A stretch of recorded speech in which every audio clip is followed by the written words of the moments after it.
Cagatuban Eco Park ay isang magandang pasyalan sa bundok ng Alfonso Gregorio del Pilar. At para makapunta tayo sa Cagatuban Eco Park ay from Skyline, bababa kayo papuntang Quirino, Ilocos Sur.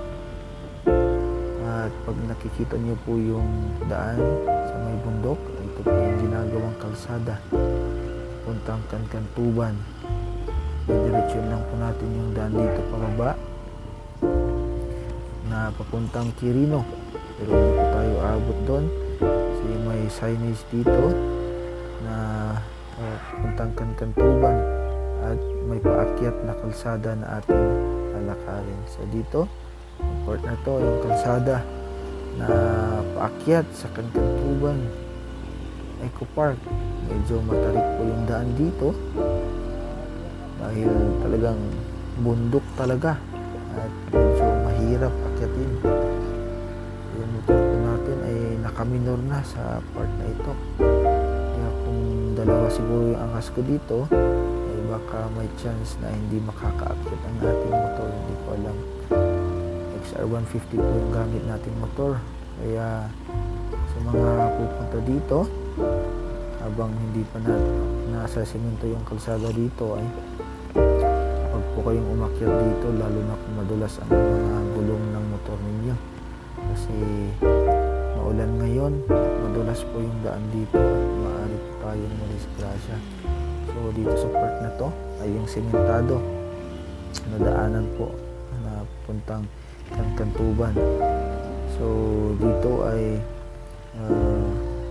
dito sa part na to ay yung hangganan na ng daanan na pwedeng madaanan ng mga sasakyan. Pero ako, dahil wala pa namang tao ay diniretso na natin kasi ito ay one way, may harang-harang sa gitna, may punta at pabalik. Dahil gusto kong may pakita sa inyo kung sino mang gustong pumunta sa Cagatuban at makita ang magandang tanawin sa taas aside from skyline, at makita ang mga nagagandang rock formations na parang coral sa dagat. Hindi ko alam kung coral sa dagat yun, pero ganito po yung style sa taas na ating makikita. Ang ganda po ng view. Pag may mga drone po tayo ay talagang mas masashot natin yung napakagandang view, kagaya ng video nag-video dito, nag-video ni ng isang vlogger na ating hiniram. So ito po yung style sa taas.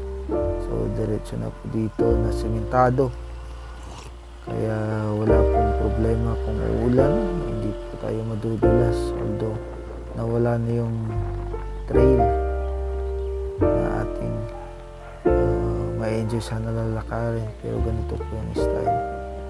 At sa mga nagbabalak mamasyal dyan, ito po yung pwedeng makita.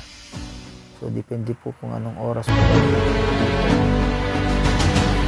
makikita nyo na scenery sa taas. At sigurado ko sa inyo relax kayo dito, sa fresh malalang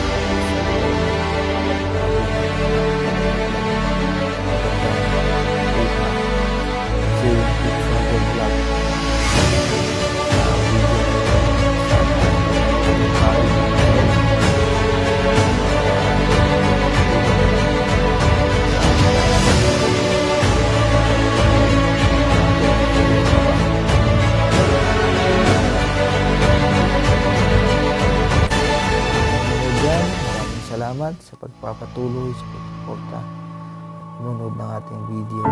Sana ay patuloy manood sa mga mas madami pang video. Maraming salamat po and God bless.